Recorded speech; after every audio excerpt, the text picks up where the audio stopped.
नमस्कार मित्रों, मैं हूं आपका मित्र चंद्रशेखर और आशा है आप सभी स्वस्थ होंगे। आज हम दर्शन कर रहे हैं रत्नेश्वर महादेव मंदिर के, जो बनारस के विश्व प्रसिद्ध मणिकर्णिका घाट के निकट स्थित है। इस मंदिर की कहानी बहुत रोचक है और वीडियो में बहुत से तथ्यों का अन्वेषण किया गया है, इसलिए अंत तक बने रहिए ताकि आपसे कुछ तथ्य छूट न जाएं। कहने की आवश्यकता नहीं है कि बनारस अपने मंदिरों और घाटों के लिए विश्व प्रसिद्ध है। बनारस को मंदिरों का नगर भी कहा जाता है और मंदिर इतने हैं बनारस में कि इन सभी की गिनती करना या सूचीबद्ध करना अत्यंत दुष्कर कार्य है। आज भी इनकी ठीक ठीक संख्या नहीं बताई जा सकती, किंतु इतना अवश्य कह सकता हूं मैं कि इन असंख्य मंदिरों के बावजूद बनारस का कोई भी मंदिर ऐसा नहीं है जहां भक्तों और पुजारियों की लंबी कतारें ना लगी। इस महान नगर के लगभग सभी मंदिरों से कोई न कोई महान कथा जुड़ी हुई है। ऐसा ही ये मंदिर है रत्नेश्वर महादेव का।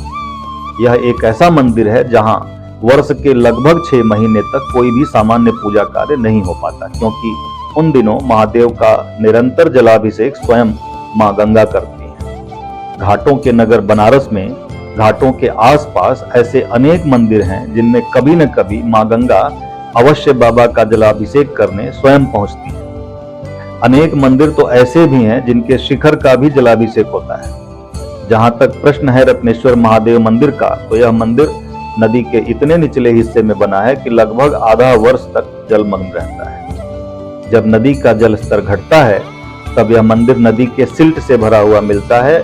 इसकी साफ सफाई के कार्य में भी महीनों लग जाते हैं और इसके बाद पूजा पाठ शुरू होती है। किंतु इस मंदिर का अत्यंत खास पहलू है इसका लगभग 9 डिग्री झुकाव होता। धरातल से लगभग 13 मीटर ऊंचा यह उत्तरमुखी मंदिर अपने आधार पर 9 डिग्री से भी अधिक दक्षिण की ओर झुका हुआ है।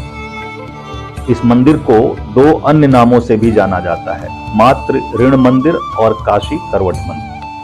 किंतु इसका काशी करवट नाम सिर्फ एक भ्रांति है, क्योंकि वास्तविक काशी करवट मंदिर मणिकर्णिका से थोड़ी दूरी पर कचौड़ी गली के पास नेपाली खपड़ा मोहल्ले में है और इस मंदिर का काशी करवट नाम बनारस और आसपास बोली जाने वाली भोजपुरी और बनारसी भाषाओं में प्रचलित करवट शब्द के कारण पड़ा है। इन भाषाओं में तिरछा या लेटा हुआ को करवट भी कहते हैं।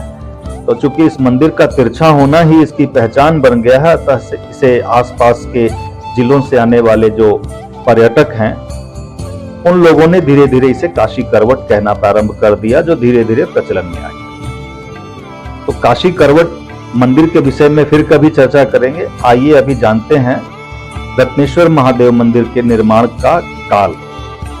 इस मंदिर के निर्माण से जुड़ी अनेक किंवदंतियां आपको सुनने को मिल जाएंगी और हमने लगभग सभी का विश्लेषण किया है इस वीडियो में। एक किंवदंती के अनुसार यह मंदिर आमेर के राजा मान सिंह के द्वारा अपनी माता श्रीमती रत्नाबाई के लिए बनाया गया था। मंदिर बेहद सुंदर बना था और जब राजा अपनी माता के साथ इसे देखने पहुंचे तो उन्होंने जोश जोश में अपनी माता जी से कह दिया कि अब मैं तुम्हारे मातृ ऋण से मुक्त हुआ। इसके बाद माता की दृष्टि मंदिर के जिस भाग पर सबसे पहले पड़ी वहीं से मंदिर झुकने लगा। ऐसा कहा जाता है कि संसार में कोई भी मातृ ऋण से मुक्त नहीं हो सकता, इसीलिए राजा के अहंकार के कारण यह मंदिर अभिशप्त हो गया। इस विषय में दूसरी किंवदंती है कि मंदिर का निर्माण 19वीं शताब्दी में इंदौर की मराठा महारानी अहिल्याबाई की दासी रत्ना ने कराया था। उस कालखंड में महारानी अहिल्याबाई बनारस के मंदिरों का उद्धार करा रही थी और उसी क्रम में रत्ना ने महारानी से मंदिर निर्माण की इच्छा जताई होगी और रत्ना के इस मंदिर के बनाने के बाद जब महारानी इसे देखने आई तो पता चला इसका नामकरण उसने अपने नाम से जोड़कर कराया है और इसीलिए रानी उससे नाराज हो गई और उन्होंने इस मंदिर को श्राप दे दिया, जिससे यह झुक गया। रानी चाहती थी मूलतः कि मंदिर को किसी नाम से न जोड़ा जाए। आप जितने मंदिर बनाएं लेकिन उसको अपने निजी नाम से ना जोड़ें। तो कुछ अन्य स्रोतों के अनुसार इस मंदिर का निर्माण 19वीं शताब्दी में ग्वालियर की बैजाबाई ने कराया, ऐसा सुना जाता है, ऐसा देखने को मिलता है। राजस्व अभिलेख भी इसके 1825 से 1830 में निर्मित होने की बात की पुष्टि करते हैं। हालांकि जिला संस्कृति विभाग के कुछ अधिकारियों का ऐसा भी दावा है कि यह मंदिर 1857 में अमेठी के राज परिवार के द्वारा बनवाया गया था, किंतु उनका यह दावा विश्वसनीय नहीं प्रतीत होता। सन 1820 से 1830 के बीच जेम्स प्रिंसेप बनारस मिंट में ईस्ट इंडिया कंपनी के अधिकारी हुआ करते थे। इस अवधि में उन्होंने बनारस तथा उसके आसपास उसके घाटों इत्यादि के अनेक चित्र बनाए और बनवाए। उनमें से एक रत्नेश्वर महादेव मंदिर का भी है। तो इससे इस बात की पुष्टि हो जाती है कि यह मंदिर 1830 के पूर्व अस्तित्व में था, क्योंकि जेम्स प्रिंसेप ने इसका चित्रण किया है। तो जेम्स प्रिंसेप ने इस मंदिर के विषय में चर्चा भी की है और उन्होंने बताया है कि जब इस मंदिर का द्वार जलमग्न हो जाता था तो इसका पुजारी डुबकी लगाकर पूजा कार्य करने जाया करता था।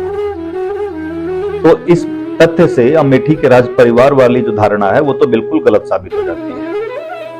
इसके अलावा 1860 में लिए गए कुछ फोटोग्राफ्स हैं जो ये दर्शाते हैं कि मंदिर पूरी तरह सीधा खड़ा था उस कालखंड में, और वर्तमान में यह 9 डिग्री से अधिक झुका हुआ है, जो कि पीसा की मीनार से लगभग 2 गुना से अधिक झुकाव है। आपको ज्ञात होगा कि पीसा की मीनार अपने आधार पर 4 डिग्री झुकी हुई है, और 1920 से 30 के दशक में लिए गए कुछ वीडियोज हैं जो ये दिखाते हैं कि मंदिर झुका हुआ है, किंतु उस समय इसका झुकाव थोड़ा आज के झुकाव से कम था। तो इससे ये प्रतीत होता है कि यह मंदिर धीरे धीरे झुक रहा है और इसका यह झुकाव इसके आधार के कमजोर होने के कारण हो सकता है। हो सकता है कि यह मंदिर नदी की सिल्ट युक्त कमजोर भूमि पर निर्मित किया गया हो, जो जल प्रवाह के चलते धीरे धीरे खिसक रही हो, और आने वाले समय में यह मंदिर पूरी तरह से झुक जाए या जमींदोज हो जाए, गिर जाए। तो यह मंदिर बनारस के विश्व प्रसिद्ध मणिकर्णिका घाट के बिल्कुल नजदीक मणिकर्णिका कुंड के सामने स्थित है। ऐसा माना जाता है कि मां पार्वती का कर्णफूल इस कुंड में गिरा था, इसी कारण इस कुंड का नाम मणिकर्णिका पड़ा था। इस घाट के निकट ही भगवान शिव का एक और सुप्रसिद्ध मंदिर है, तारकेश्वर मंदिर। ऐसा माना जाता है कि श्री तारकेश्वर मंदिर में विराजमान भगवान शिव स्वयं तारक मंत्र का जाप करते रहते हैं, जिसके चलते मणिकर्णिका घाट पर अंतिम संस्कार के लिए लाए गए प्राणी का तत्काल मोक्ष की प्राप्ति हो जाती है। मणिकर्णिका के निकट ही मां विशालाक्षी का भी मंदिर है, जो कि वाराणसी में स्थित एकमात्र शक्तिपीठ है।